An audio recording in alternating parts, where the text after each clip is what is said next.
네, 안녕하세요. 그러면 챕터 11 트레이닝 딥 뉴럴 네트워크스 부분 진행하도록 하겠습니다. 챕터 11의 트레이닝 딥 뉴럴 네트워크 부분에서는 이렇게 네 가지 부분을 소개할 텐데요. 첫 번째로 The Vanishing Exploding Gradient Problems, 그 다음에 Reusing Pre-trained Layers, Faster Optimizers, Avoiding Overfitting Through Regularization, 이렇게 네 가지 토픽을 배워볼 예정이고요. 지난 챕터 10과의 차이점이라면 챕터 10에서는 뉴럴 네트워크 모형에 대해서 좀 정리해보고 그 다음에 간단한 뉴럴 네트워크 모형에 대해서 적합시키는 방법을 알아보았다면 이번 챕터에서는 딥 뉴럴 네트워크 해가지고 모형의 깊이가 좀 더 깊어졌을 때 발생하는 그런 문제들과 그런 문제들에 대한 해법들을 소개해드리는 그런 위주로 진행이 될 겁니다. 먼저 첫 번째 주제로 Vanishing Exploding Gradient Problems라는 문제는 이게 모형이 깊어지다 보니까 그라디언트 업데이트들이 vanishing 하는 그런 문제들이나 또는 그 반대의 exploding 해버리는 그런 문제들이 벌어지게 되는데요. 그래서 한번 보면 vanishing gradient는 gradient often gets smaller and smaller as the algorithm progresses down to the lower layer and training never converges to a good solution. 그러니까 이게 모형이 깊어지면 깊어질수록 여기 그 미분을 할 때 요 시그모이드 액티베이션 펑션에서 요쪽 끝쪽에 위치하게 되면은 요게 세츄얼드 되는 부분이라고 그러는데 음, 이게 미분했을 때 기울기가 되게 낮잖아요. 근데 미분했을 때 이 기울기가 되게 작으면은 그라디언 업데이트가 거의 일어나지가 않아요. 그래서 만약에 근데 모형들이 되게 딥해진 상황에서 이렇게 세츄얼드된 포인트에 여러 포인트가 발생하게 되면은 그 부분들이 거의 0에 가깝게 돼버려가지고 결국은 이 그라디언 업데이트를 해야 되는데 그 업데이트가 일어나지 않는 그런 베니싱 그라디언트 문제가 발생하기도 하고요. 또는 사실 이 베니싱 그라디언트가 제일 많이 발생하는 문제고요.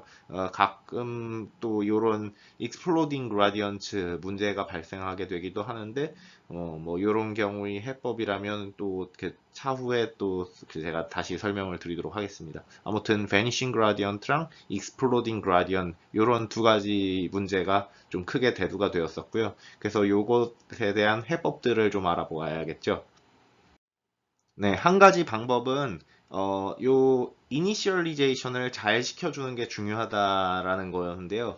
이 모형이 저희가 지금 모형을 되게 딥하게 만들었잖아요. 딥하게 만들고 그리고 이 파라메터들이 되게 많아요.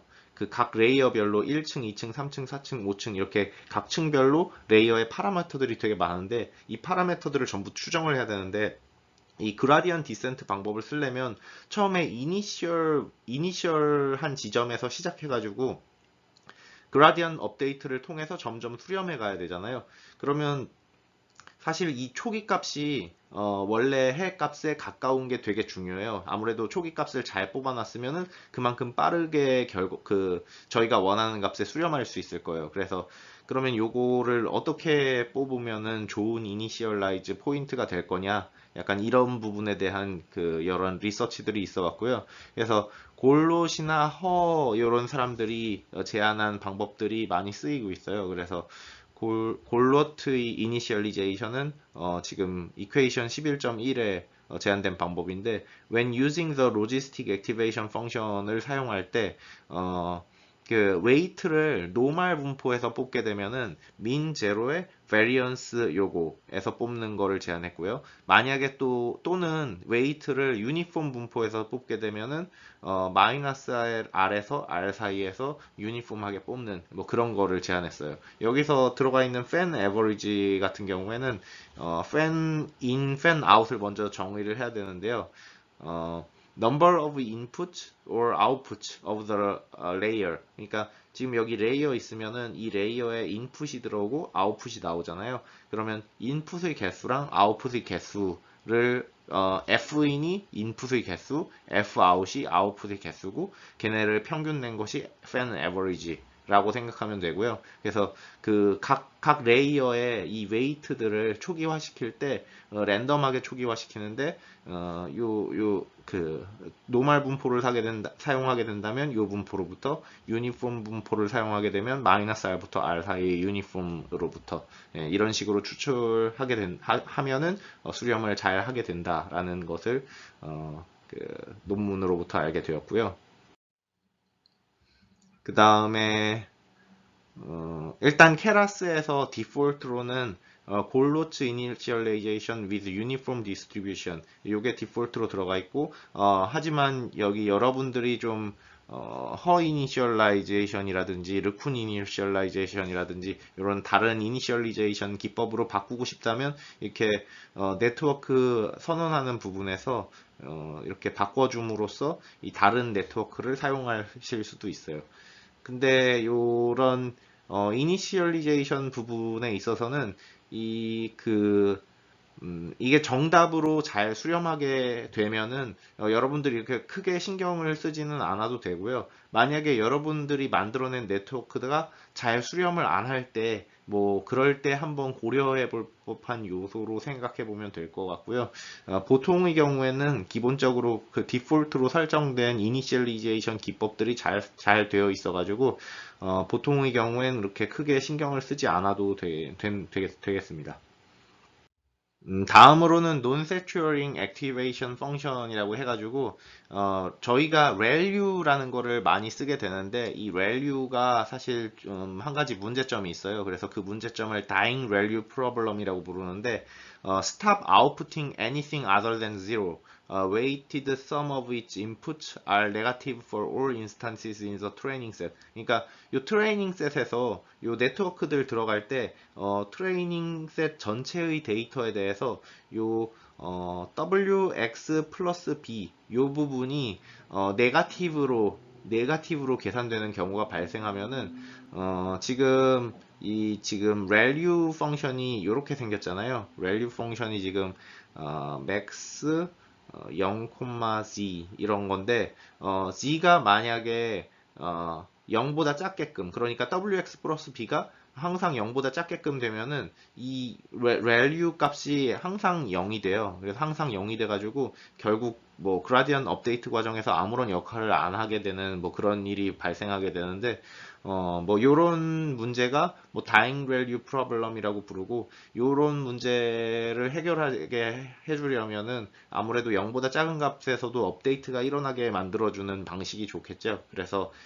제안된 게 리키 밸류나 아니면 LU를 사용하자라는 방법들이 제안이 되었고요. 근데 이게 이 성능 자체가 요런 걸 씀으로 인해서 뭐 좋아지기는 하는데 아주 많이 좋아진다라고 말하기에는 좀 그래서 그냥 그 일반적인 경우에는 그냥 밸류를 써도 이렇게 무난한 성능을 보이는 것을 볼 수 있을 겁니다.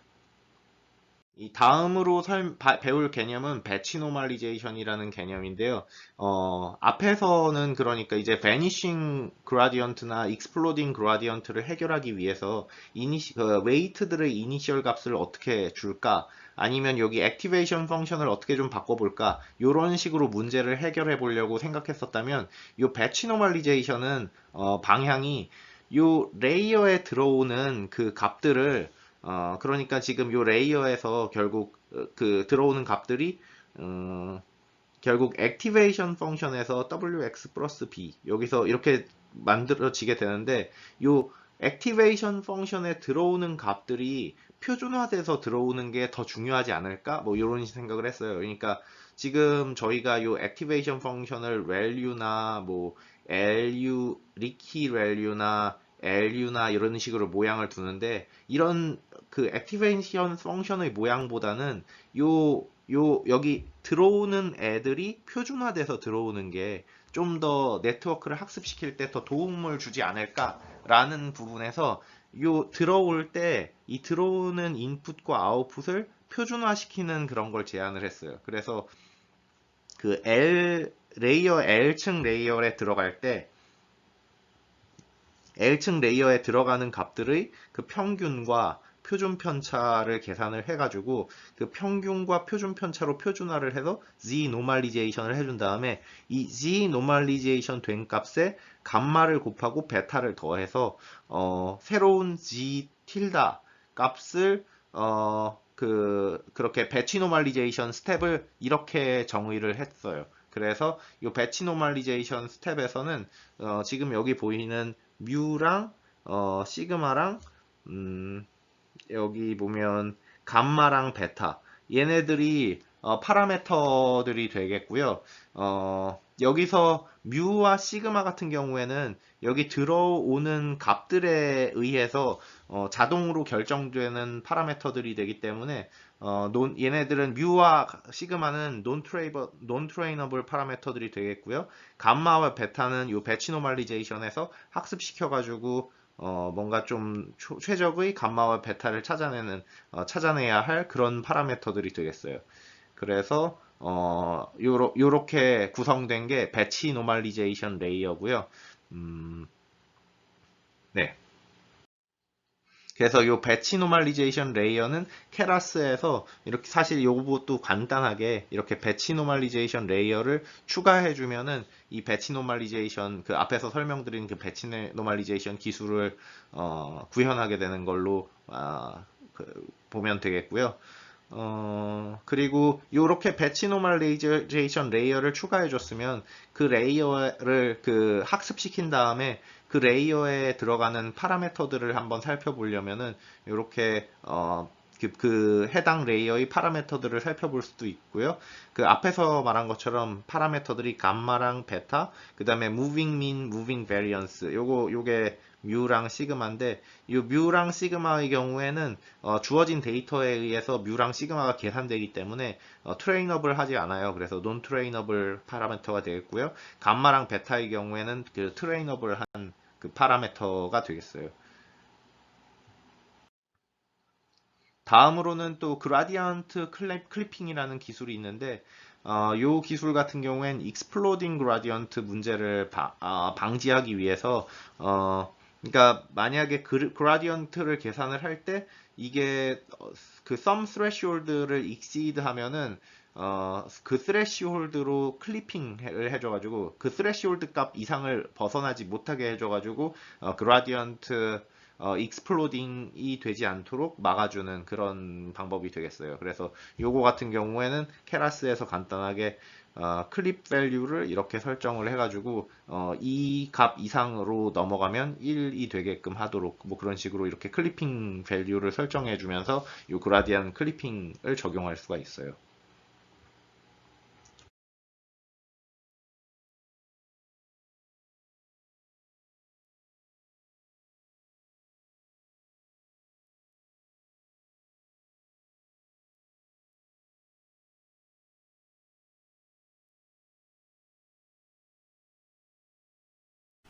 네, 그러면 챕터 11의 코드 실습 부분 진행해 보도록 하겠습니다.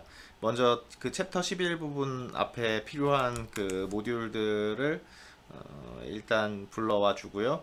그 다음에 Vanishing and Exploding Gradient Problem 부분인데요.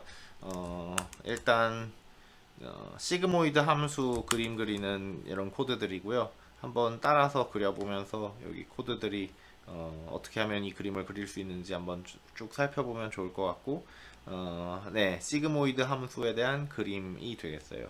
그 다음 설명은 사비어랑 허 이니셜리제이션에 대한 설명인데요. 네, 케라스에 일단 이니셜라이저가 어떤 종류들이 있는지 이렇게 출력해 본 거고요. 여기 중에 보면 골롯 노멀, 골롯 유니폼 해서 뭐 이런 이니셜리제이션, 르쿠니제안한 그 이니셜리제이션이 있고요. 많이 쓰이는 요 허가 제한한 거 네, 또 찾아볼 수가 있죠. 그래서 이런 여러 가지 종류들 이니셜리제이션 종류가 있다는 거 알고 있으면 좋을 것 같고요. 근데 여기서 여러분이 만약에 레이어를 설정할 때 이 레이어의 이니셜 웨이트를 허 노멀 방법을 사용해서 이니셜리제이션을 하겠다 라고 하려면 이런 식으로 선언을 하면 되는 거예요. 그래서 기존에는 요거 여러분들 요거 없이 그냥 액티베이션은 value로 하겠다 이런 식으로 선언을 해줬었는데 만약에 여러분들이 요 레이어 트레이닝 시작할 때 그 트레이닝 시작하는 이니셜리제이션 값까지 좀 더 세부적으로 지정해 주고자 할 때는 이렇게 이니셜리제이션 이름을 갖고 와가지고 여기 집어넣어서 설정을 할 수도 있고요. 그리고 여러분들이 뭔가 또 여기 variance scaling 요런 메서드를 이용해 가지고 좀 더 세부적으로 이니셜리제이션 함수를 디파인을 해 가지고 지정할 수도 있어요. 그래서 이렇게 init이라는 여러분들의 이니셜리제이션 방법을 이제 지정을 한 다음에 그걸 적용해 가지고 이니셜리제이션을 해줄 수도 있다라는 거를 지금 책에서 설명하고 있어요. 근데 기본적으로 이런 이니셜리제이션 방법들은 지금 디폴트가 보통 되게 잘 잡아주고 있기 때문에 여러분들이 따로 이렇게 신경 써서 뭐 컨트롤하지 않아도 될 만한 정도고요. 그래서 여러분들이 뭔가 문제를 풀 때 이니셜리제이션 하는 부분은 그냥 디폴트로 사용해도 보통의 경우엔 그렇게 큰 문제가 없으니까 이런 것들이 있다라는 지식 정도만 알아두고 넘어가면 충분할 거라고 생각합니다. 그 다음은 Non-Saturing Activation Functions라고 있는데 저희가 많이 쓰는 value라는 함수가 약간 saturing problem이라는 게 있어요. 그래서 value가 아무래도 여기서 보면은 이게 0에서 있다가 이렇게 maximum 0, z 뭐 이런 형태로 되게 value가 간단한 모양이다 보니까 요 뒤쪽 반의 경우 그러니까 0보다 작은 값이 인풋으로 들어오는 경우엔 항상 0이어가지고 업데이트가 그런 쪽 부분에서 잘 안 되는 그런 문제가 있다고 알려져 있어요. 그래서 제한된 게 리키 밸류나 LU나 셀유나 뭐 여러 가지 변형된 액티베이션 펑션들이 있는데 사실 이쪽도 역시 밸류가 현재로도 충분히 나쁘지 않아 가지고 지금 디폴트로 제공되는 밸류를 그대로 써도 뭐 그렇게 큰 문제는 없지만 문제에 따라서는 여러분들이 이렇게 리키 밸류나 LU 뭐 이런 것들을 시도해 봤을 때 좀 더 성능이 좋아지는 그런 문제들도 존재할 거라고 생각하고요. 특히 셀유 같은 경우엔 시퀀셜한 모형의 경우에 전부 안에 것들을 셀유로 구성을 하면은 시퀀셜한 모형의 경우에는 좀 더 성능이 좋다고는 알려져 있어요. 그래서 뭐 그렇게 사용하셔도 좋고요. 아니면 그냥 디폴트로 해도 보통의 문제들에 있어서는 그렇게 크게 문제가 되지는 않을 거라고 생각해요. 지금 여기는 Let's train a neural network on fashion amnist using Licky value 해서 Licky value를 사용해서 저희 지난번에 트레인해봤던 fashion amnist 데이터 트레인을 해보는 예제가 되겠고요. 그래서 fashion amnist 데이터를 읽어온 다음에 그 주어진 데이터들을 플래튼 시켜가지고 28 by 28 그림을 이렇게 쭉 1차원 상으로 이렇게 쭉 풀어주는 플래튼 레이어가 먼저 들어오고 나서요. 그 플래튼 레이어 이후에 댄스 레이어를 적용을 하고 그 다음에 액티베이션을 리키 밸류로 이렇게 지정을 해서 그 다음에 댄스 레이어, 액티베이션, 리키 밸류 뭐 이런 식으로 구성을 하게 되었어요. 여기서 또 다른 방법은 여기 콤마 한 다음에 액티베이션 이꼴 리키 밸류 하고 이 뒤에 거 지우고 이런 식으로 사용해도 되고요. 이렇게 지금 여기 코드에서처럼 구성해도 됩니다. 그래서 여러분 생각하기에 좀 편한 방법으로 네트워크 정의를 하면 되겠고요. 이렇게 해가지고 스토캐스틱 그라디안 디센트 방법을 사용해서 모형을 적합시켜주는 부분이 이렇게 하면 되겠어요. 그래서 네.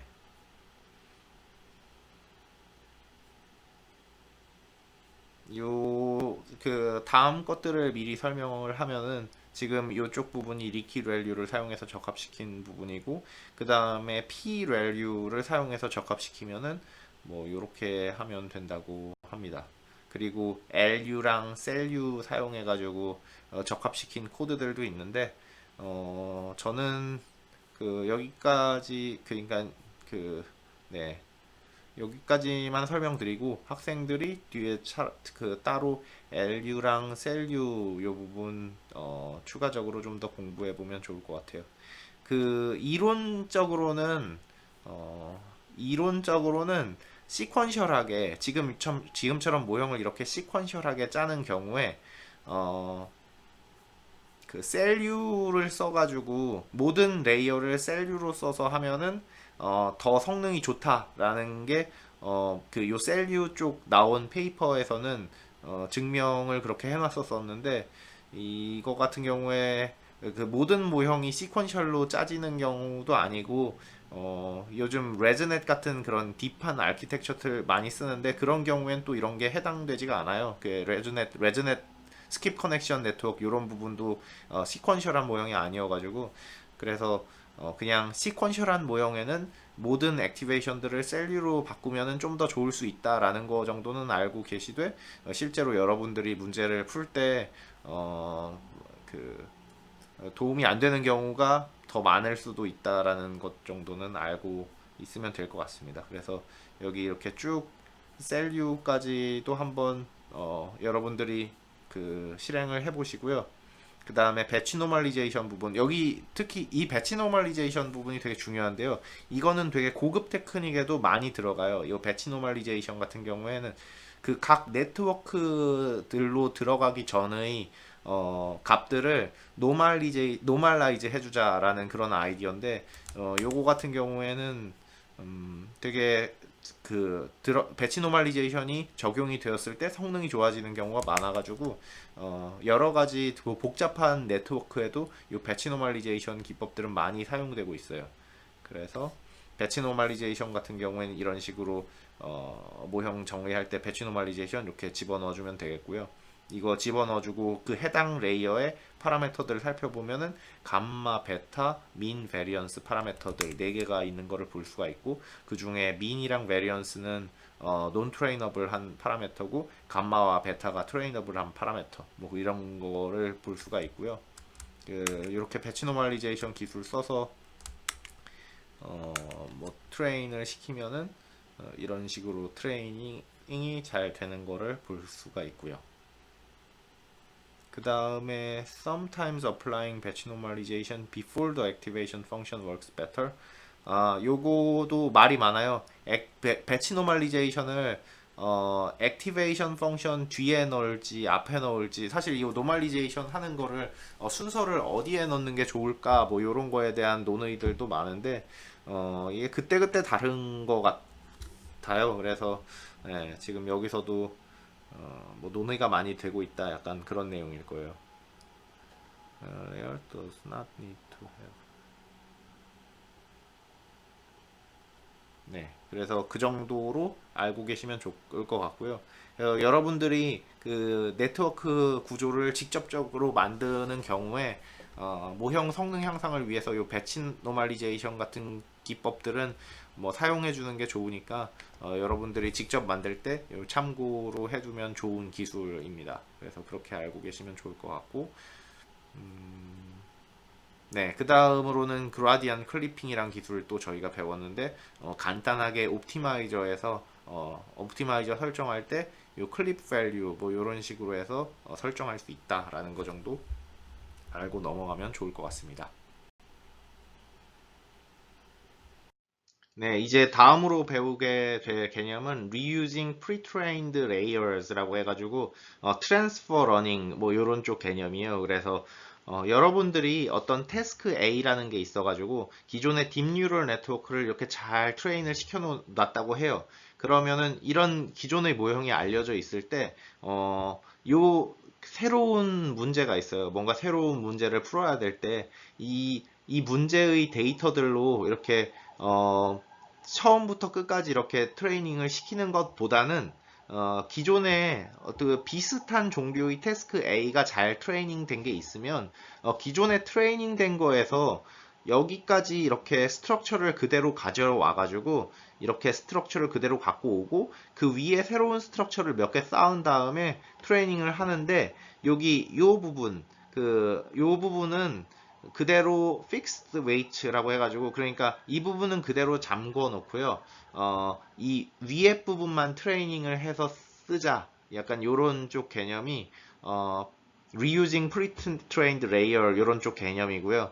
transfer running 뭐 이런 식으로 생각할 수도 있어요. 그래서 이런 transfer running은 어떤 식으로 사용이 되냐면 어떤 기존에 이렇게 잘 트레이닝된 구조가 있을 때 그리고 저희는 지금 새로운 무언가의 작업을 하고 싶어요. 이런 무언가의 작업을 하고 싶을 때 기존의 모형에서 어느 정도를 이렇게 떼와서 가져온 다음에 이게 픽스를 시키고 그 뒤에 그 네트워크 레이어들을 좀 붙여요. 붙인 다음에 트레이닝을 시킬 때 처음에 여기를 프리즈 시켜놓고 트레이닝을 시켜가지고 이 앞에 새로 붙은 레이어들에 대한 파라미터들이 학습이 잘 되게 해준 다음에 어느 정도 요 앞에 것들의 파라미터들이 학습이 잘 되게 되면은 이 모든 층들을 언프리즈 해가지고 모든 층들을 조금 파인 튜닝 하는 느낌으로 한 번 더 트레이닝을 러닝 레이트를 좀 줄여가지고 한번 쫙 그 파인 튜닝을 한번 해주고 그렇게 해서 그 상태에서 멈춰가지고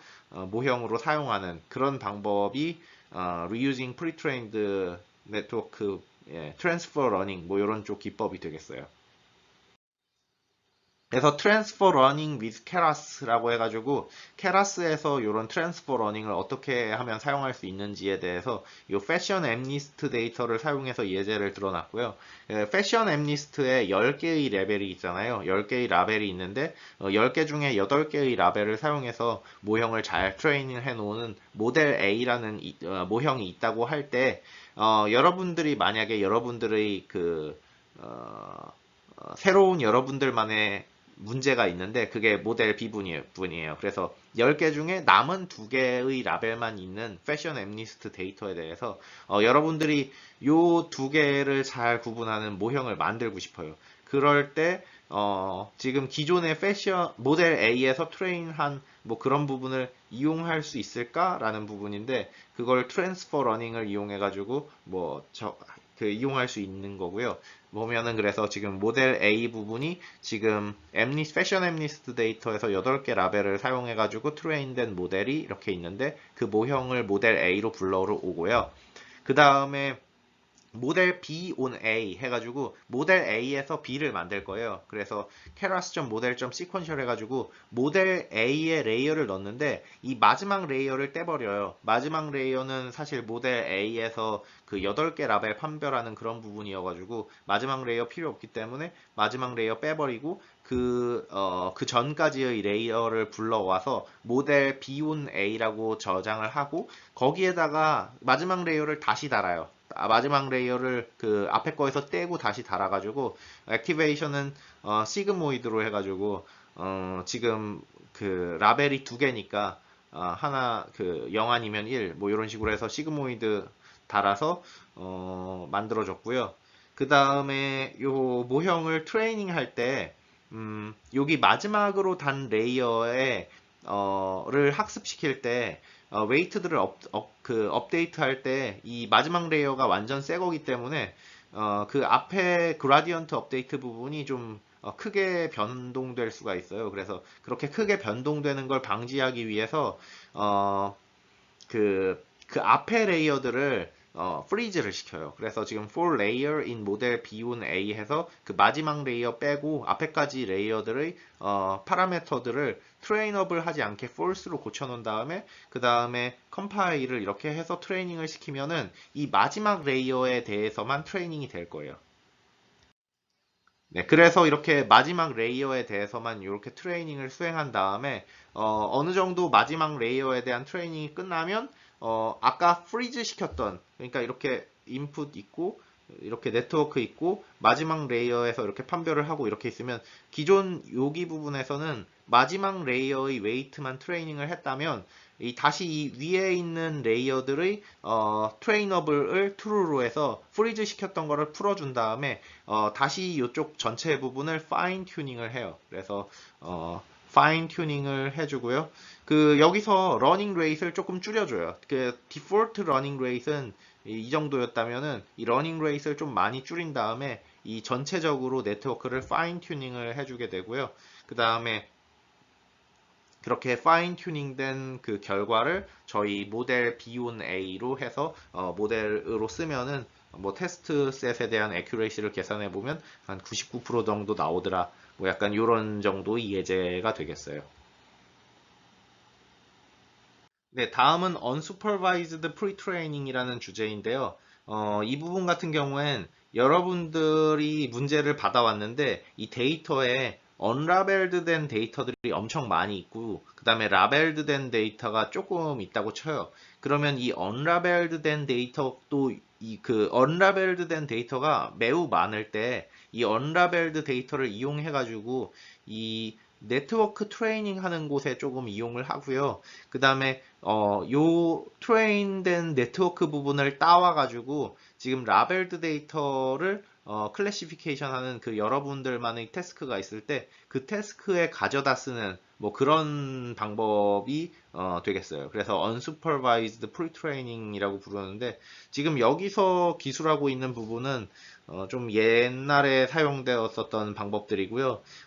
요즘에는 좀 더 고급화된 방법들이 있어가지고 여기 있는 기술이나 그 책에서 이 부분에 대한 설명은 이런 아이디어가 있구나 정도로 이해하면 좋을 것 같고요.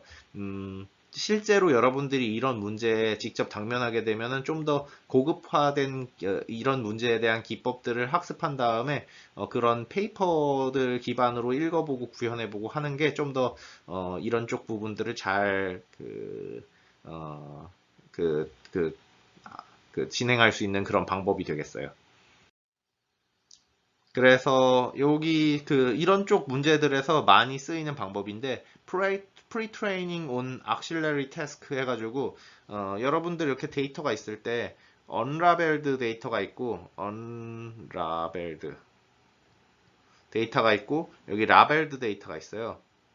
근데 여러분들이 unlabeled 데이터를 통해서 뭔가 학습 모형을 만들고자 할 때, 이게, 그 라벨이 없다 보니까 unsupervised learning인데, 여러분들이 이걸 태스크를 만들어 줄 수가 있어요. 그러니까 auxiliary task라고 해가지고, 그냥 여러분들 지금 요 패션 앰니스트 그림 데이터인데, 이게 무슨 그림인지 안 나와 있는 경우에는 그냥 오토 인코더 이런 느낌으로 해가지고, 현재 그림이 요걸 줬는데, 지금 자기 그림이 맞는지를 예측하는 뭐 그런 식으로 오토인코더 종류의 문제라든지 아니면은 여기서 마스킹을 해가지고 뭐 부분 자르거나 뭔가 처리를 한 다음에 원본 그림을 복원하는 문제라든지 이렇게 악실레리 태스크를 줘가지고 그 악실레리 태스크를 수행하는 뉴럴 네트워크 모형을 구현해서 여기 언라벨드 데이터로 트레이닝을 한 다음에 거기에서 트레이닝된 네트워크 구조를 가져와서 여기 라벨드 데이터의 트랜스퍼 러닝을 수행하는 그런 종류의 아이디어가 요 프리트레이닝 on auxiliary task 요쪽 예제가 되겠어요. 그래서 여러분들 만약에 세미 슈퍼바이즈드 러닝 형식으로 이렇게 언라벨드 데이터, 라벨드 데이터 뭐 이런 상황이 되면은 이런 방법들을 생각해 볼 수가 있겠죠.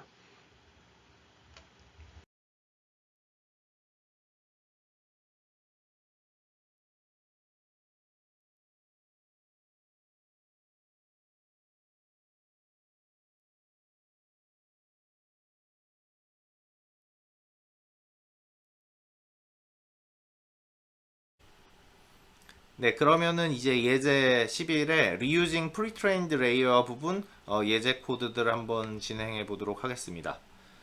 먼저 패션 앰니스트에서 Xtrain A랑 Xtrain B가 있어가지고요.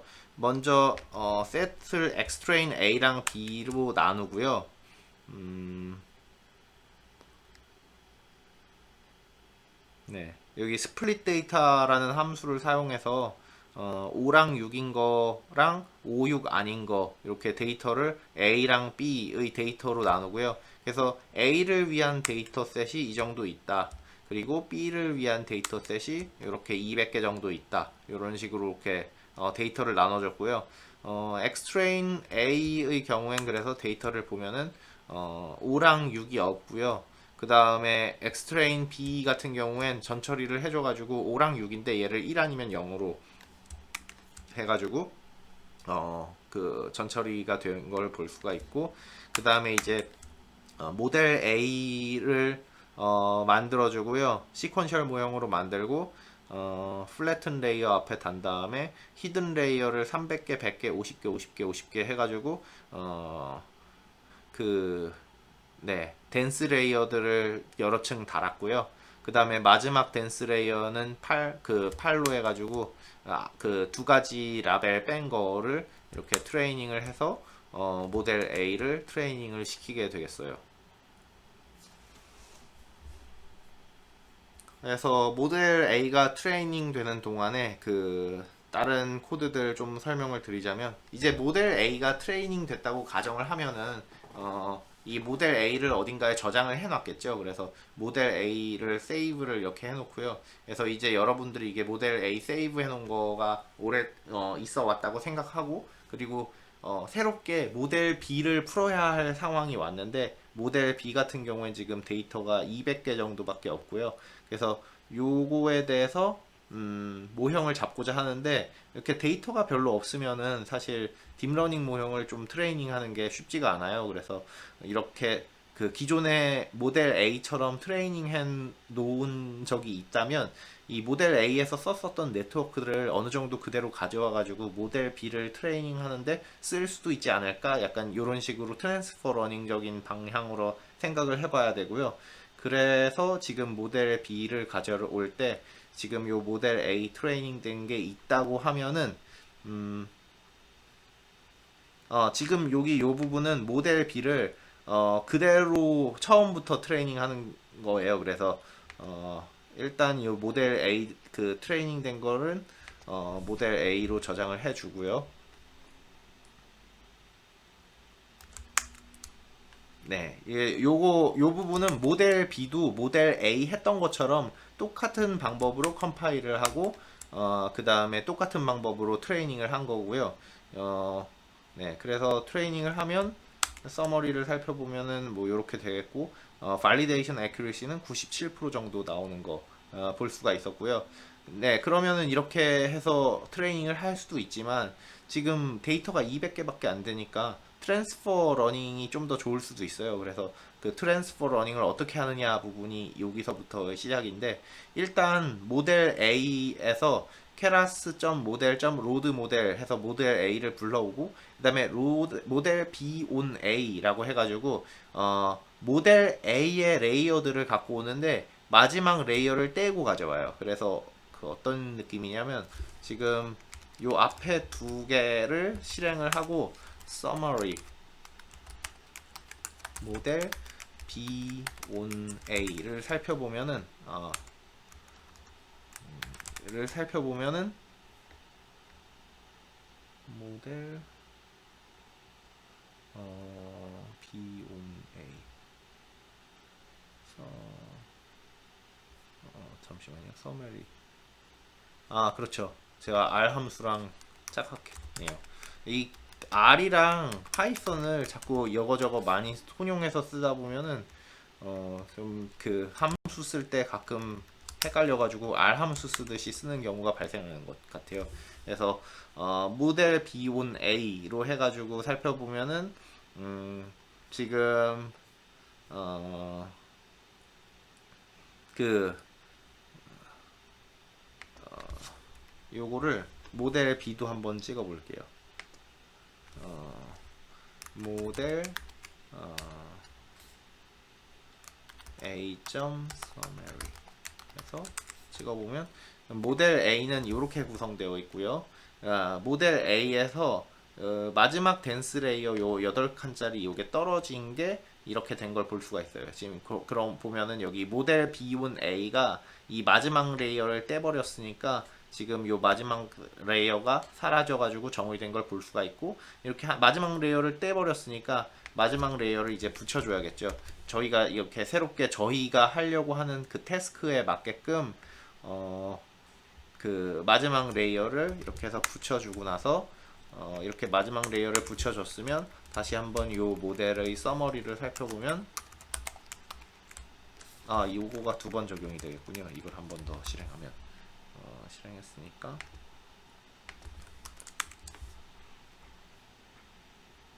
네, 이거 아직 실행을 안 했었으니까 네, 실행을 하고 이걸 휴지통으로 버리고 네, 그러면 이제 마지막 레이어가 이렇게 하나 붙은 걸 볼 수가 있어요. 그래서 이제 아까 5랑 6을 남겼었나요? 그래서 5인지 6인지 판별하는 모형을 위한 모델 B1 A를 만들었고요. 이렇게 모델 B1 A를 만들었으면 어, 이제 모델 A 부분에서는 어, 요 모델 A 클론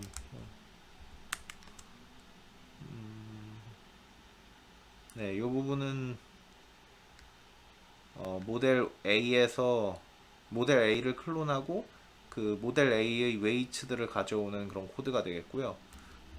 어디에 쓰일지는 모르겠지만 아무튼 그 책에서의 설명 부분에 이 코드에 대한 설명이 나와 있어서 이런 코드가 들어왔을 것 같고 그 뭐 중요한 거는 여기 이 부분이에요. 이제 모델 B1 A를 저희가 선언을 했으니까 그 모델 B1 A에서 이 부분은 새롭게 들어왔고요. 그 이 위에 부분은 이미 프리트레인드 되어 있어요. 그렇기 때문에 요 부분이 업데이트 될 때 그 앞에 부분을 너무 많이 건드리지 않게 하기 위해서 이 모델 비운 A의 각각의 레이어들을 돌면서 트레이너블을 false로 바꿔주고 그 다음에 컴파일을 한 다음에 트레이닝을 시켜줘요. 그러면은 그 앞에 부분의 웨이트들은 변하지 않고 그 마지막 요 댄스 레이어에 대해서만 트레이닝을 수행해 주게 되고요.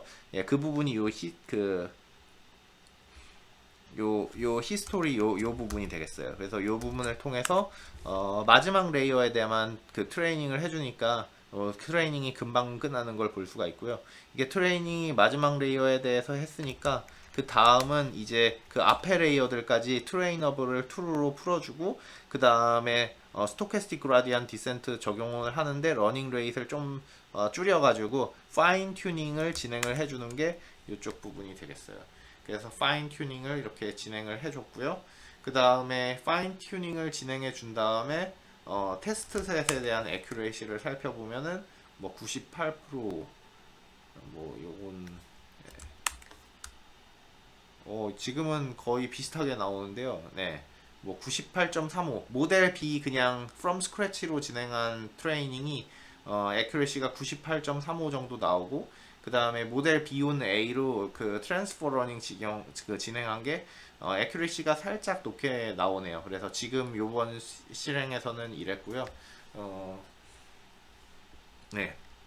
그래서 뭐 한 여기서는 지금 그 원래는 이게 99점 몇이었었던 것 같은데 예제에서는 제가 뭔가 좀 건드리다가 어떤 부분을 좀 잘 못한 모양이에요. 그래도 뭐 여전히 성능이 조금 향상된 거를 볼 수가 있고요.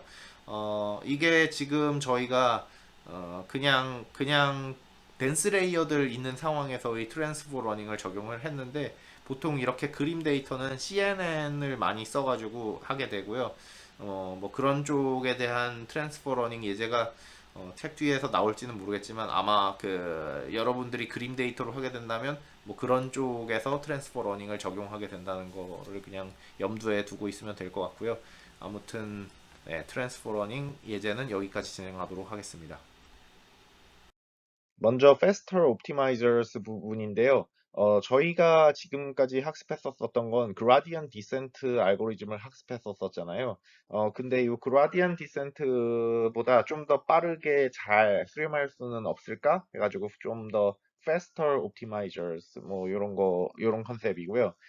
근데 여기서 Momentum Optimization이라고 있는데 이게 It converges faster than gradient descent when our loss function have overshape. 그래서 저희 로스 펑션의 쉐입이 이렇게 각축별로 뭔가 타원형으로 나타난다든가 이렇게 분포가 좀 다른 경우에는요, 이 그라디언트 디센트를 적용하게 되면 기울기에 수직하는 방향으로 이렇게 학습이 이루어지게 돼요. 그래서 기울기에 수직하는 방향으로 학습이 이루어지다 보니까 이게 여기서 이렇게 왔다가 또 그러니까 이런 식으로 그 수직하는 방향으로 이렇게 그 학습이 이루어지면서 수렴을 해가게 되는데요.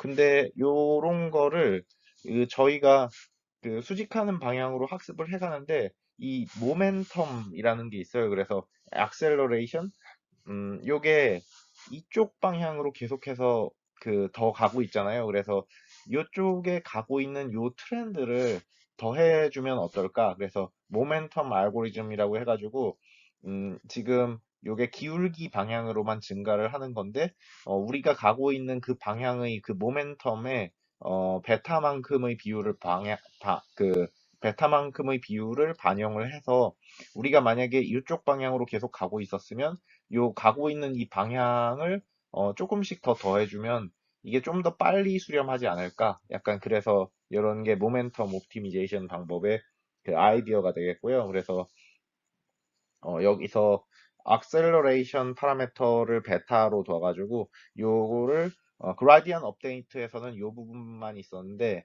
여기에서 악셀러레이션을 반영하는 그런 파라미터를 둬서 만들어준 게 모멘텀 옵티미제이션이 되겠어요.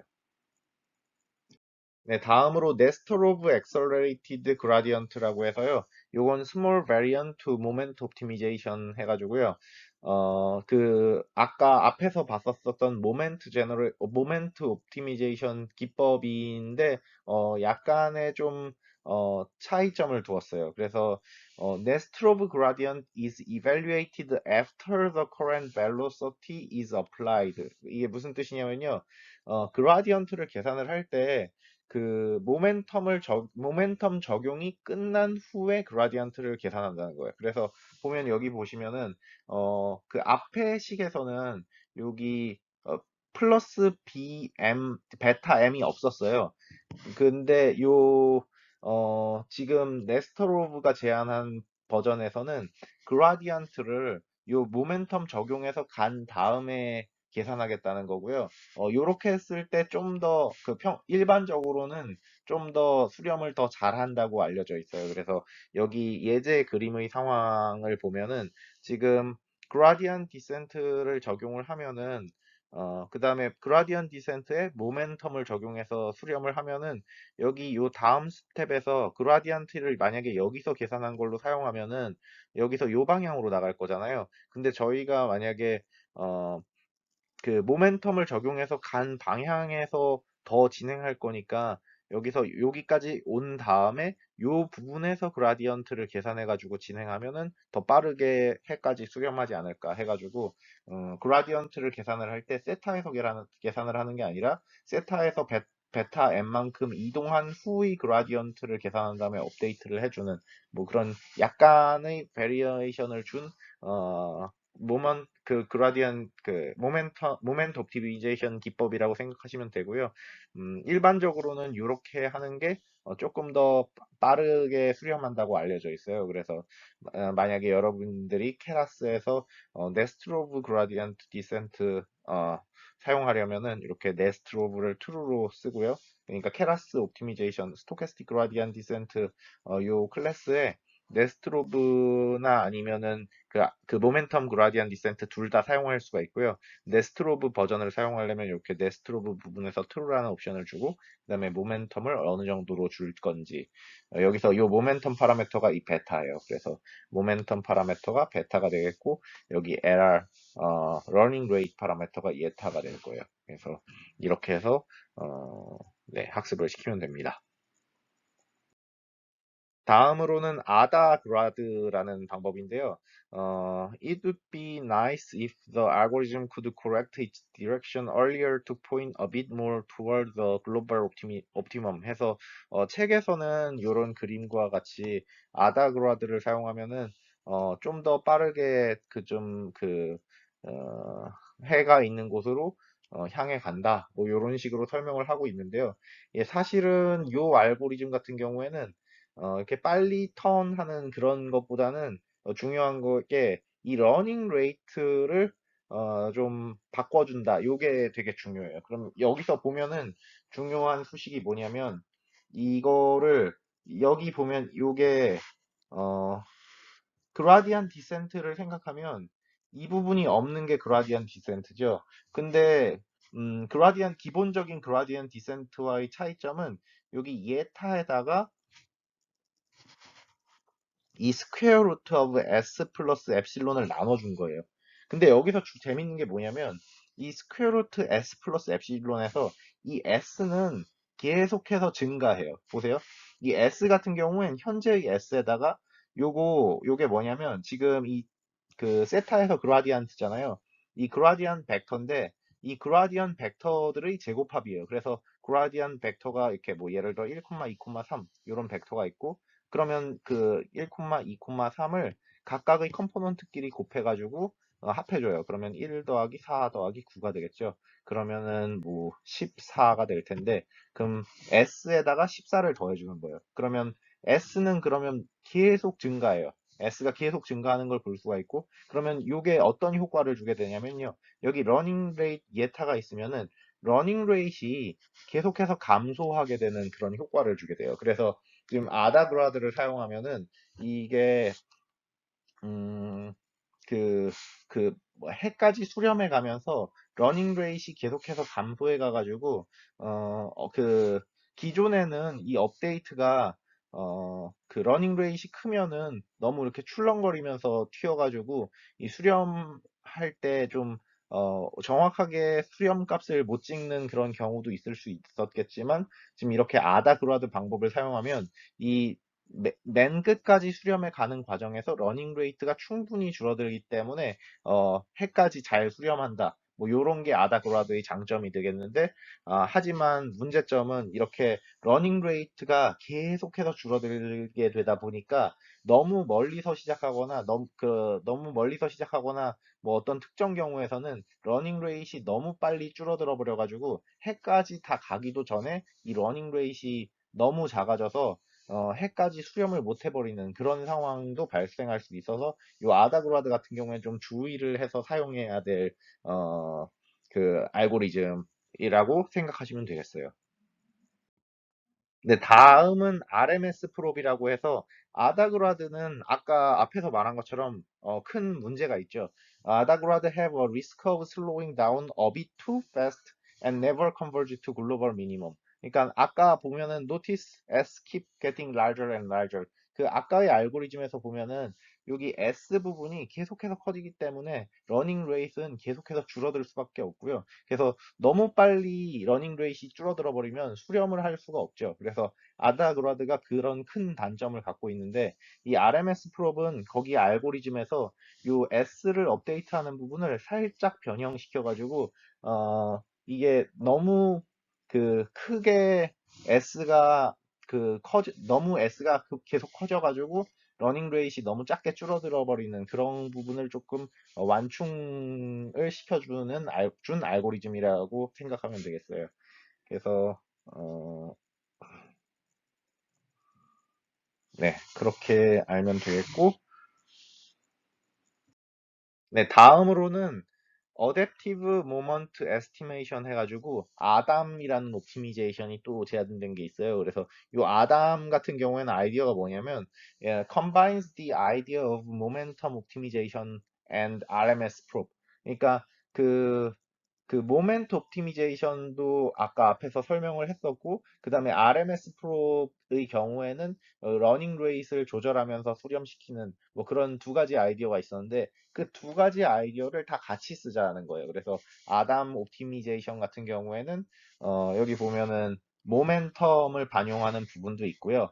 그 다음에 이 러닝 레이트 업데이트하는 요 이에타에다가 요거 S 나눠주는 러닝 레이트 업데이트하는 요 두 가지를 합쳐서 쓰겠다. 이런 게 아담이고요. 그래서 사실 아담 옵티마이저를 많이 쓰죠. 그래서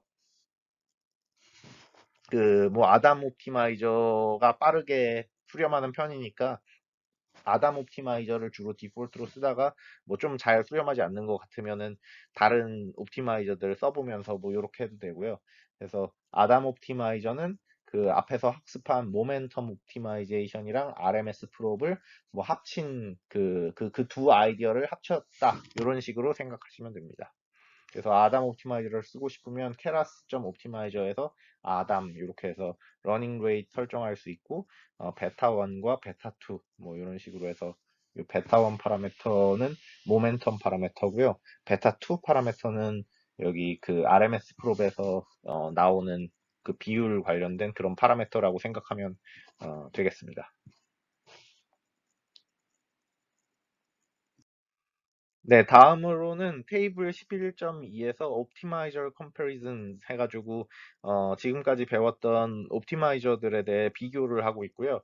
일단 스토캐스틱 그라디언트 디센트는 여러분들이 이미 기존에 알던 거죠. 그래서 기존에 알던 건데 지금 표에서 보면은 컨버전스 퀄리티는 좋은데 컨버전스 스피드가 너무 느리죠. 그래서 기존의 스토캐스틱 그라디언트 디센트는 좀 수렴을 천천히 하는구나. 그러면 요 수렴 천천히 하는 거를 보완해주기 위해서 모멘텀 반영한 애들을 사용하든가 아니면은 뭐 또 다른 그 뒤에 나오는 그런 알고리즘들을 사용해도 예, 좋고요. 아, 그리고 제가 애나담이랑 아담엑스는 설명을 드리지 않았는데 이 아담 옵티마이저를 조금씩 변형한 애들이라고 생각하시면 됩니다. 그래서 알고리즘이 아담 옵티마이저랑 비슷한데 약간씩 뭐 다른 경우 라고 보면 되고요. 어, 네, 여기서 뭐 특별히 주의해야 봐야 될 애는 요 아다그레드. 저희 아다그레드 설명했었죠. 아다그레드 할 때, 얘가 S가 계속해서 커지기 때문에 그 러닝 레이트이 계속해서 줄어들거든요. 그래서, 어떤 경우에 그 원래 수렴해야 되는 그 해까지 가기도 전에 그 수렴, 그 뭐냐, 멈춰버리는 경우가 있어요. 그래서 stop too early. 이런 경우가 있기 때문에 아다그라드는 사실 쓰지 않는 거를 저는 추천을 드리고요.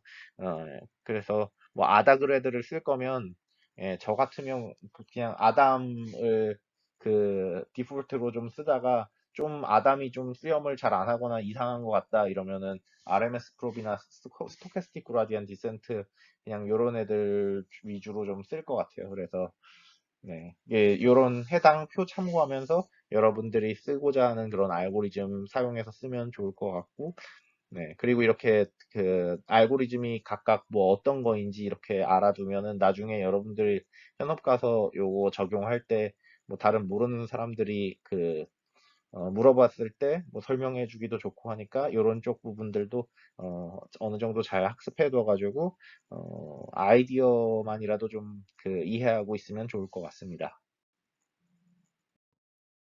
다음으로는 러닝 레이트 스케줄링이라고 해가지고요.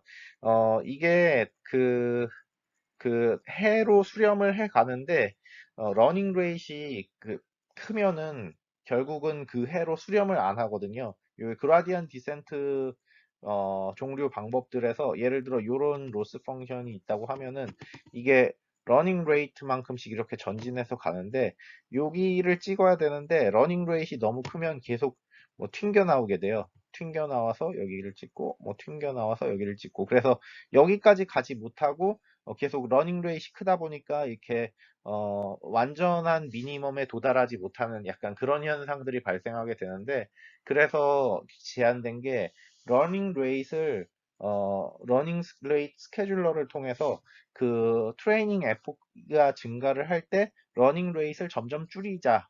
러닝 레이트 러닝 레이스를 좀 줄여가지고 좀 더 해에 가깝게 수렴을 시키자. 약간 요런 그 방법이 러닝 레이스 스케줄링이에요.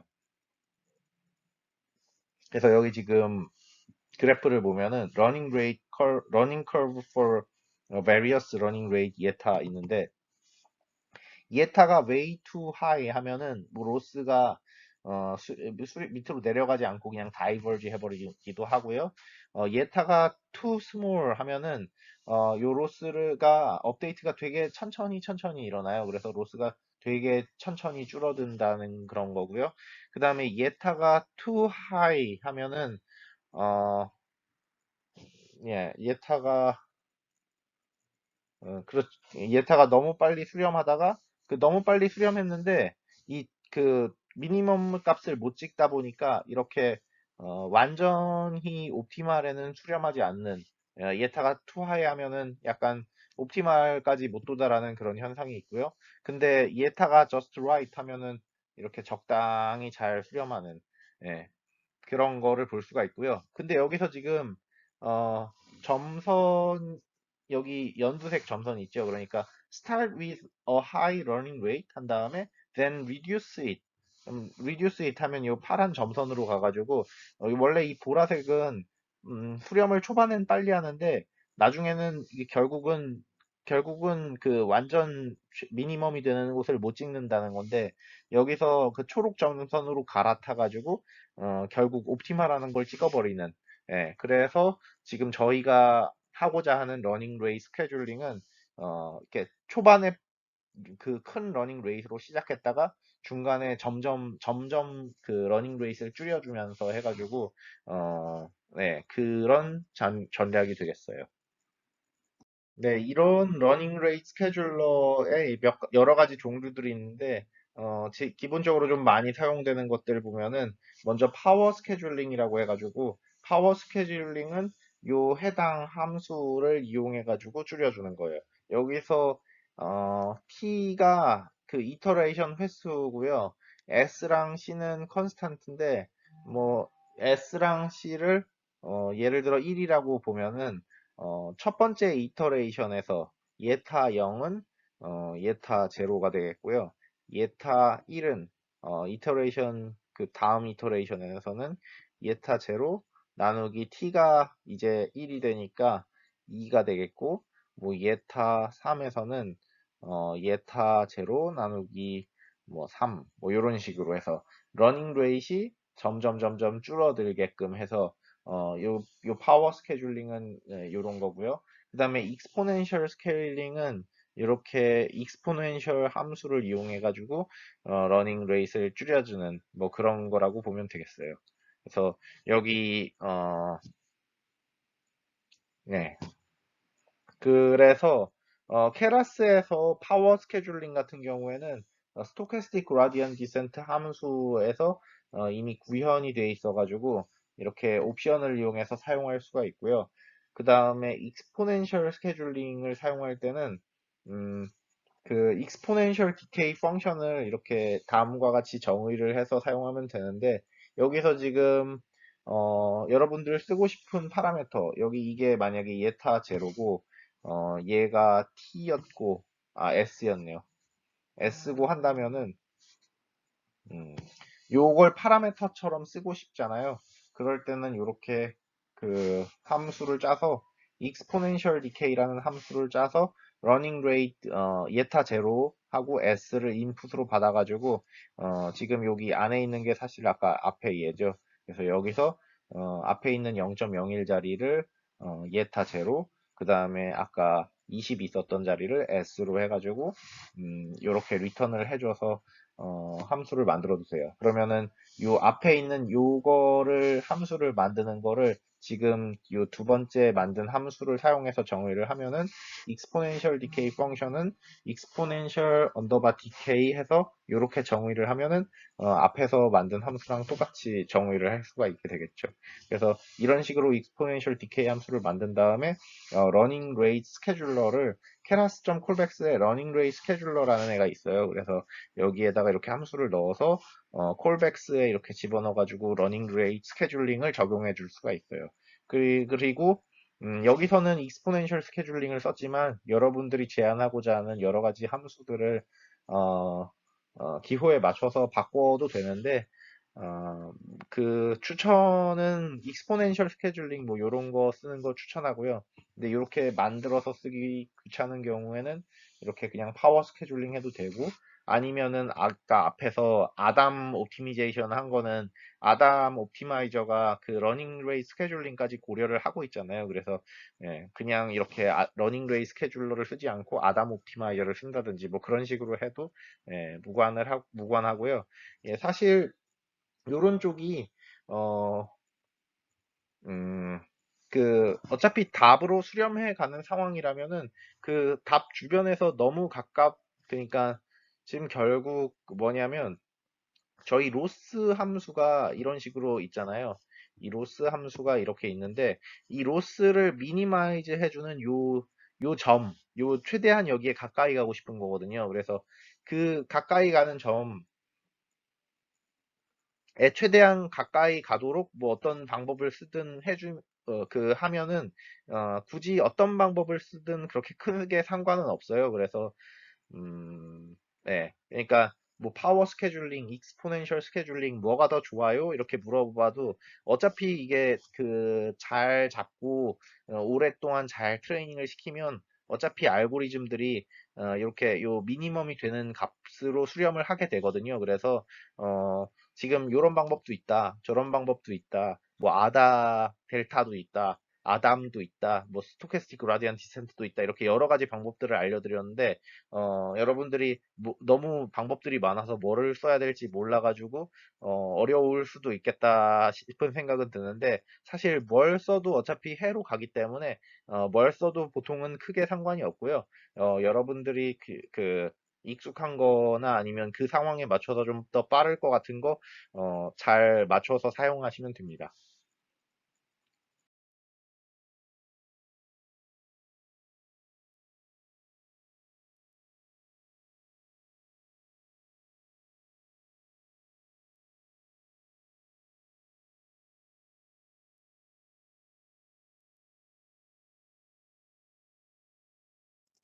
네, 그러면은 예제 코드에서 faster optimizer 부분 예제들 진행해 보도록 하겠습니다. 먼저 모멘텀 옵티마이제이션 배웠었는데요. 모멘텀 옵티마이제이션에서 적용하려면 기존의 스토캐스틱 그라디언트 디센트 옵티마이저에서 이 모멘텀 옵션 사용해 주면은 모멘텀 옵티마이제이션 적용할 수 있고, 여기서 네스트로브 버전을 사용하고 싶으면 여기 콤마 네스트로브는 true 이렇게 해주면 되고요. 어, 그, 그 디폴트 버전보다 네스트로브 버전이 일반적으로 좀 더 빠르게 수렴하니까 이왕 써줄 거면 네스트로브 버전 트루로 해서 사용해 주는 게 좀 더 추천드리고요. 그리고 아다그라드 같은 경우에는 사용을 해도 되는데 이게 끝까지 가지 않고 멈춰버리는 경우가 있기 때문에 별로 추천드리지는 않지만, 사용하고 싶을 경우에는 옵티마이저를 keras.optimizers.adagrad 해서 이런 식으로 해서 사용을 해주면 되겠고요. 그 다음에 RMS 프로브로 사용을 하려면 옵티마이저를 이렇게 keras.optimizers.rms 프로브 뭐 이렇게 적용해서 쓰면 되겠고, 그리고 아담 사용하려면 이렇게 해주면 되겠고, 뭐 아담엑스랑 엔아담이랑 사용하려면 여기 예제들 또 있으니까 이런 식으로 바꿔가면서 사용해주면 되겠습니다. 이렇게 옵티마이저만 이렇게 있는데 이게 뭔가 궁금할 수도 있겠는데, 옵티마이저 같은 경우에는 여기 들어가는 거예요. 그러니까 여기 코드에서 지금 모델에서 컴파일을 할 때 이 옵티마이저는 점 있잖아요. 여기서 만약에 내가 SGD를 쓰고 싶다 이러면은 여기 지금 옵티마이저 SGD 사용한 어 요 라인을 먼저 돌린 다음에 이 요 라인을 먼저 돌린 다음에 이 옵티마이저 1을 여기다가 대입해 주어서 돌리면은 그러면 그 옵티마이저를 쓰겠다는 거예요. 그래서 기존에는 저희가 스토캐스틱 그라디언트 디센트를 주로 썼었는데 이제 이번 기회에 다른 옵티마이저들도 좀 배웠으니까 한번 연습해 보도록 하세요. 그래서 스토캐스틱 그라디언트 디센트를 집어넣어도 되고, 뭐 아다그라드를 넣어도 되고, RMS 프롭 넣어도 되고, 아담을 넣어도 되고, 네.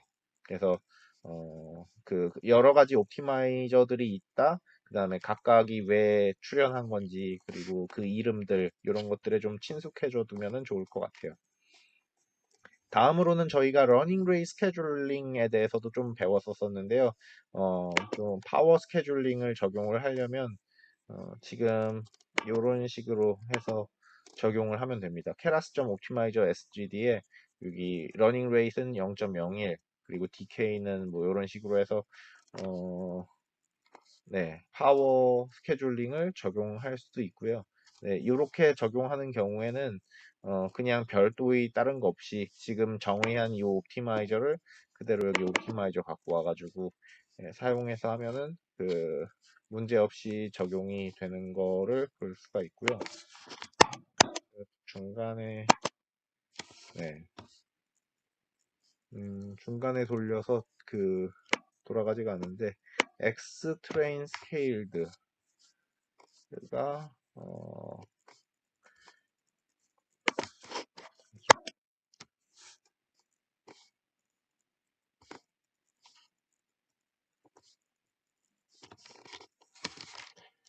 X 트레인 스케일드.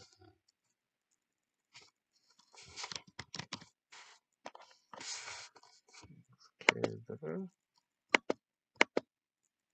네, 여기 요거를 돌려야 되네요. 어,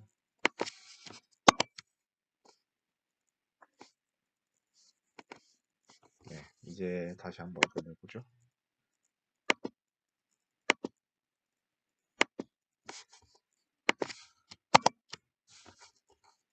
네, 해서 이런 식으로 학습이 되는 걸 볼 수가 있고요. 네, 그 다음에 파워 스케줄링을 적용했을 때 이 러닝 레이트이 어떤 식으로 줄어드는지를 살펴보면은 뭐 이렇게 된다는 거예요. 지금 저희가 파워 스케일링을 할 때 DK를 이렇게 10의 마이너스 4승으로 했잖아요. 네. 그러면은 요게 그 끝까지 갈 수 있는 데가 10의 마이너스 4승 정도까지일 거예요. 그래서 예, 거기까지 떨어지는 거를 볼 수가 있을 거고, 음, 네. 네, 아무튼 그 스토캐스틱 그라디언 디센트 버전에서는 러닝 레이트 디케이에서 파워 디케이까지는 기본적으로 안에 구현이 돼 있으니까 이렇게 좀 쉽게 사용할 수가 있을 거고요. 그래서 러닝 레이트 디케이랑 러닝 레이트 그 다음에 여기다 모멘텀까지 써보고 싶으면은 여기 콤마 모멘텀에다가 네스트로브도 트루로 바꿔가지고 뭐 그런 식으로 사용해도 될 거예요.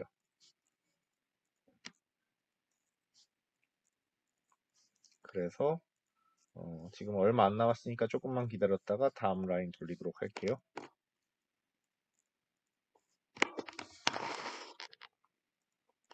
네, 그래서 지금 그 파워 디케이 함수 사용해가지고 러닝 레이트 적용한 부분이고요.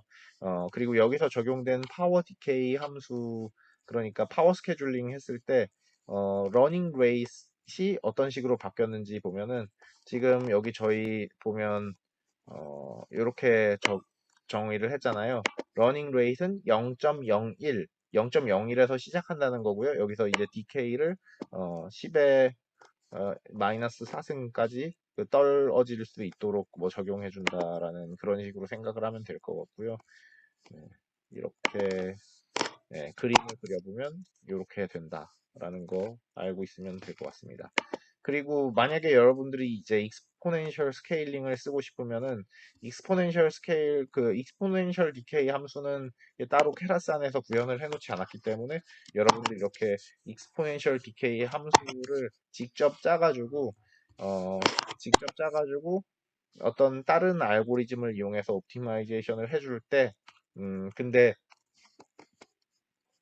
요 러닝 레이트 0.01로 있는 거 얘를 지금 요 익스포넨셜 디케이 함수 적용해서 그 떨어뜨리고 싶은 거니까 여기서 요렇게 러닝 레이트 스케줄러라는 요 클래스를 사용해서 익스포넨셜 디케이 함수를 적용해 가지고 러닝 레이트를 조절해 주는 뭐 그런 방법도 가능을 해요. 그래서 이렇게 해주면 되고요. 그 트레이닝이 오래 걸리니까 제가 그래서 참고로 한 가지 더 말씀을 드리면 여러분들 이렇게 그 최소화로 가는데 항상 이게 좋을까요? 뭐 이렇게 이런 생각을 할 수도 있어요. 근데 항상 이걸 이렇게 러닝 레이 스케줄러를 써야 한다든가 아니면 아담이나 뭐 이런 거 해서 최고로 미니멈에 가깝게 그 미니멈을 해주는 곳까지 가깝게 가는 게 그 사실은 안 좋을 수도 있어요. 그래서 사실 지난 시간에 저희가 얼리 스타핑이라는 걸 배웠잖아요. 이게 이렇게 에포크를 통해서 수렴해 가는데 오버피팅이 일어나기 시작하면 사실 더 수렴하지 않고 멈추고 그걸로 그대로 그냥 우리 해로 쓰고 뭐 이런 식의 일을 많이 했었었는데 지금 여기서 배우는 러닝 레이 스케줄러나 뭐 이런 거는 만약에 저희 알고리즘이 오버피팅이 잘 안 일어난다면, 그러니까 우리가 만들어낸 모형이 오버피팅이 안 일어나는 모형이라면, 그러면 저희가 그 로스 함수를 미니마이즈 해주는 세타를 찾아가지고 최대한 그 세타를 잘 찾는 게 중요하잖아요.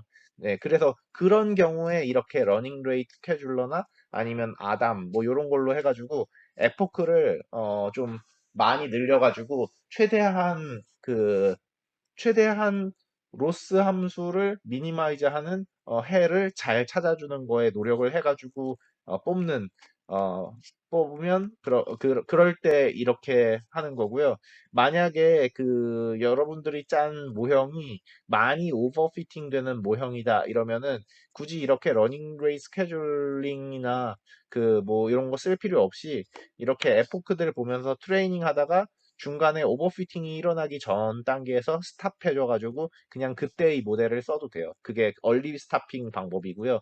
근데 그 앞에서 말했다시피 이렇게 모형이 오버피팅이 전혀 안 일어나고 계속해서 발리데이션 애큐레시가 좋아지는 상황이라면 그렇다면 지금 여기서 배운 러닝 레이 스케줄러라든지 아니면은 여러 가지 다른 어, 알고리즘 뭐 이런 것들을 써가지고 최대한 로스 함수를 최소화시켜주는 그런 해를 찾기 위해 노력해주는 게 더 좋은 모형을 향해 가기 위한 좋은 방법이 되겠어요. 그래서 마침 딱 트레이닝도 다 끝났고, 네, 이제 익스포넨셜 스케줄링 함수는 아래와 같이 생겼고요. 아직 예, 그래서 끝나면 네, 익스포넨셜 스케일링 함수는 뭐 이런 식의 모양으로 생겼고요. 네, 사실 뭐 파워 그 스케일링을 쓰던 익스포넨셜 스케줄링을 쓰던 여러분들이 더 원하시는 걸로 쓰면 될 것 같아요. 그리고 네, 요거는 케라스 콜백 클래스를 사용해 가지고 러닝 레이트 어떻게 한다는 그런 건데 여러분들이 한번 스스로 학습을 해 보시고요. 어, 네, 요 부분은 넘어가도록 할게요. 그래서 음, 네, 이게 배치 단위로 러닝 레이스 스케줄링을 적용하는 코드인가 봐요. 그래서 배치 단위로 러닝 레이스를 스케줄링을 하려면 뭐 이런 식으로도 할 수 있다. 뭐 이런 것들도 있고 그리고 또 여기 여러 가지 또 있어요. 피스와이즈 컨스턴트 스케줄링이나 어, 네, 요 피스와이즈 컨스턴트 스케줄링은 보면은 여러분들 감이 오죠. 에폭이 5가 지나면 0.01로 떨구자. 15가 지나면 0.005로 떨구자. 뭐 이런 식으로 피스와이즈 컨스턴트로 스케줄링을 한다는 그런 거고, 이런 식으로요. 그래서 퍼포먼스 스케줄링은 뭐 퍼포먼스가 어느 정도에 도달하면 좀 더 낮추고 뭐 약간 이런 걸 것 같은데, 어, 네. 그 여러 가지 또 다른 스케줄링 방법들이 있으니까 한번 쭉 따라서 학습을 해 보시고요. 이제 다음 단계인 그 avoiding overfitting through regularization 쪽으로 넘어가서 강의 진행하도록 하겠습니다. 네, 다음으로 avoiding overfitting through regularization 부분인데요. Deep neural networks typically have tens of thousands of parameters. 그러니까 딥 뉴럴 네트워크가 보통 파라미터 개수가 엄청 많죠. 그래서 this gives them an incredible amount of freedom. 그래서 모형의 자유도가 되게 높고요. This great flexibility also makes the network prone to overfitting the training set. 그래서 이게 자유도가 높다 보니까 그 모형이 트레이닝 셋에 너무 오버피팅 되는 그런 경향을 보통 보여주게 돼요. 그래서 요렇게 오버피팅이 되는 걸 막아주기 위해 가지고 저희가 이 레귤러리제이션이 필요하고요. 그래서 요런 레귤러리제이션 기법들은 가장 많이 쓰이는 것들은 L1, L2 레귤러리제이션과 드롭아웃 레귤러리제이션이 있는데 그래서 요 두 가지에 대해서 학습을 해보도록 하겠습니다. 네, 먼저 L1, L2 레귤러리제이션 같은 경우엔 아마 통계학과 학생들은 어느 정도 좀 익숙할 수도 있어요. 왜냐면 L1 레귤러리제이션 쓰는 게 그 라쏘 리그레션 뭐 이런 거랑 L2 쓴 게 뭐 리치 리그레션 이런 게 관련된 그런 모형들이 있어가지고 아마 좀 익숙할 텐데 기본적인 그런 느낌이 어떤 느낌이냐면 L1 레귤러리제이션 같은 경우엔 이 모형에서 사용되는 그 파라미터들 있잖아요. 그 파라미터들의 에런 레귤레리제이션, 그러니까 절대값 합에 대한 뭐 요런 걸로 레귤레리제이션을 준다는 게 L1이고요. L2는 그 모형에 사용되는 그 파라미터들의 제곱합에다가 레귤레리제이션을 주는 거. 그게 L2 레귤레리제이션이라고 보면 되고요. 여기서 이런 레귤레리제이션 기법들은 이렇게 레이어별로 달아줄 수가 있는데, 레이어별로 그 레이어에 해당하는 그런 웨이트들에다가 L2 레귤레리제이션을 주고 싶으면 뭐 이런 식으로 줄 수가 있어요. 그래서 음, 여기 0.01 요거 같은 경우엔 이 앞에 들어오는 그 파라미터 람다 같은 어느 정도로 세게 이 레귤레리제이션을 줄지 뭐 결정해 주는 게 요 안에 있는 그 파라미터로 생각하면 될 거예요. 네, 다음으로는 dropout이라는 개념인데요. dropout은 randomly dropping out, setting to zero a number of output features of the layer during training.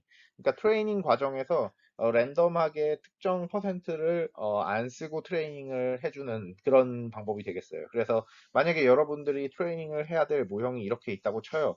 그러면 여러분들이 그럼 이 구조에서 계속해서 트레이닝을 시켜도 되겠지만 또 다른 트레이닝 방법은 어, 랜덤하게 노드들을 좀 꺼준 다음에 이 활성화된 애들만 트레이닝을 시키고 뭐 이런 걸 반복해가지고 랜덤하게 50%씩 끄면서 이렇게 모형을 트레이닝 시켜주는 거예요.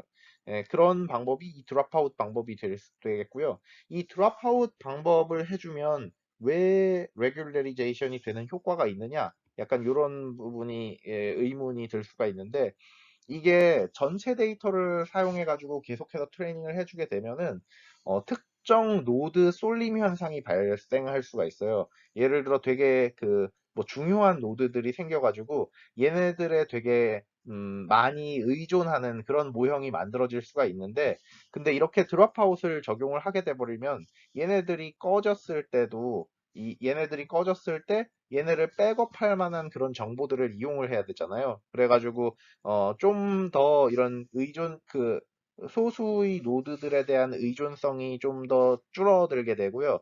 요런 소수 노드들에 대한 의존성이 어떻게 보면은 그 웨이트가 막 튀는 그런 느낌으로 나타나게 되기 때문에 그런 걸 방지해주는 효과가 생기게 돼요. 그래서 이렇게 드랍아웃을 사용해가지고 모형을 트레이닝을 하게 되면 오버피팅을 어느 정도 막아주는 그런 효과가 생기게 돼요. 그러면 지금 이렇게 살펴본 드랍아웃이라는 기법이 코드적으로는 어떤 식으로 되는지를 다음 슬라이드에서 살짝 한번 살펴보도록 할게요. 네, 그래서 드랍아웃이라는 거는 레이어적으로 보면은 이런 식으로 달아줄 수가 있어요. 덴스 레이어 16개짜리를 이렇게 하나 달았고요. 16개짜리 덴스 레이어가 달렸고, 이 16개 덴스 레이어 뒤에 이렇게 드랍아웃 레이어를 달아주면은 이 드랍아웃 레이어가 얘기해주는 건 뭐냐면 이 앞에서 정의한 덴스 레이어 16개의 50%를 랜덤하게 꺼버려라 라는 게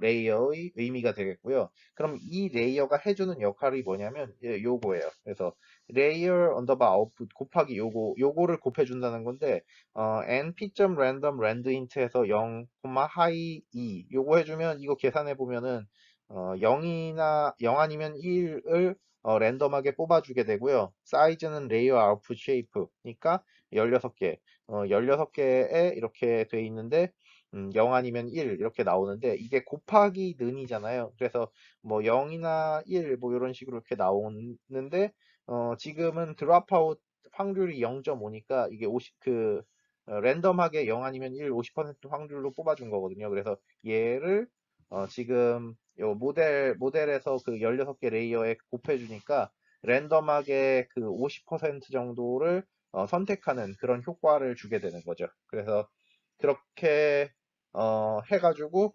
트레이닝이 돌아가게 되고요. 트레이닝이 돌아가게 되면은 테스팅 타임에서는 음,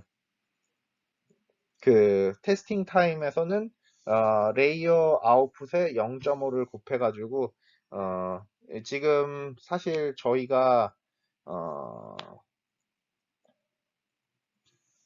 저희가 지금 50%만 사용해서 트레이닝을 했으니까 얘네들이 좀 50%더 과대하게 적합이 되는 그런 효과가 있어요. 그래서 테스팅 타임에서는 그 50% 과대하게 추정된 파라미터를 좀 줄여줘야 돼가지고 0.5를 곱해가지고 테스팅하는 방법도 있고요.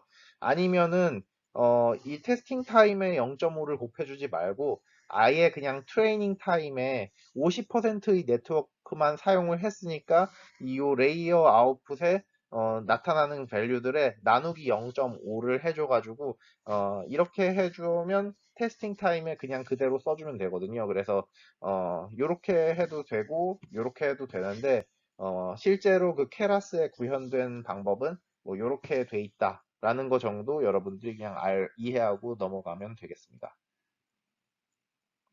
그래서 지금 드랍아웃을 0.5로 쓴다는 것은 이런 의미예요. 그래서 레이어 아웃풋을 그 50% 정도 날려버리고 그 다음에 그 트레이닝 끝난 후에 그 걔네들의 개수를 0.5 정도 그 낮춰준다라는 거. 네, 이런 식으로 이해하면 되겠습니다.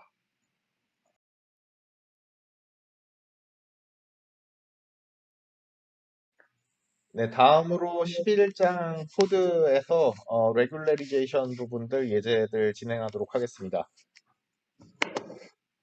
먼저 L1, L2 regularization 인데요. L1, L2 regularization dense 레이어, 만약에 저희가 내가 dense 레이어에서 L1, L2 regularization 을 적용하고 싶다 하면은 여기서 kernel underbar regularize에 이렇게 L2 해서 이런 식으로 추가를 하는 방법으로 쓸 수가 있어요. 그래서 이런 식으로 L1 또는 L2 여기서 뒤에 있는 이 L1을 L2를 L1으로 바꾸면 L2가 되고요.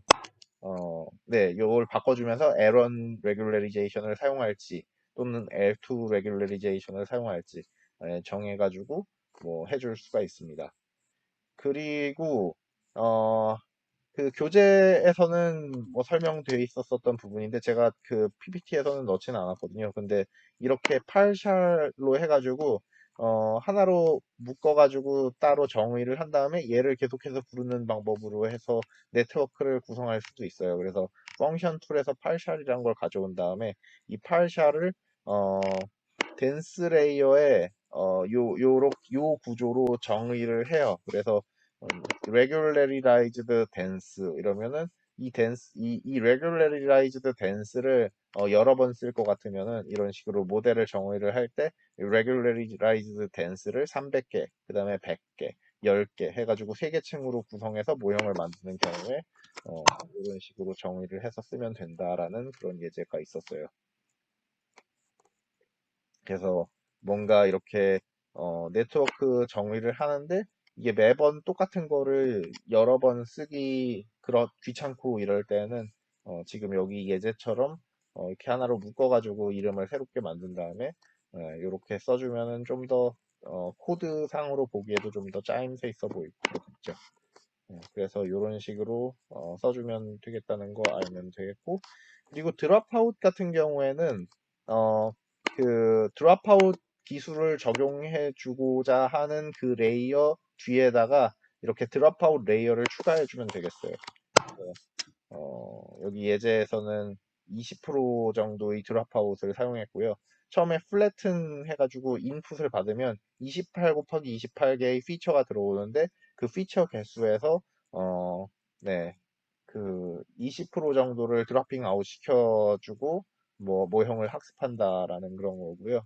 네, 그래서 이런 식으로 드랍아웃 기술 적용해 줄 수가 있고, 네, 알파 드랍아웃, MC 드랍아웃, 맥스놈 요거는 제가 설명은 안 했는데 관심 있는 학생들은 책을 통해서 한번 뭐 공부를 해보고 해도 좋을 것 같아요.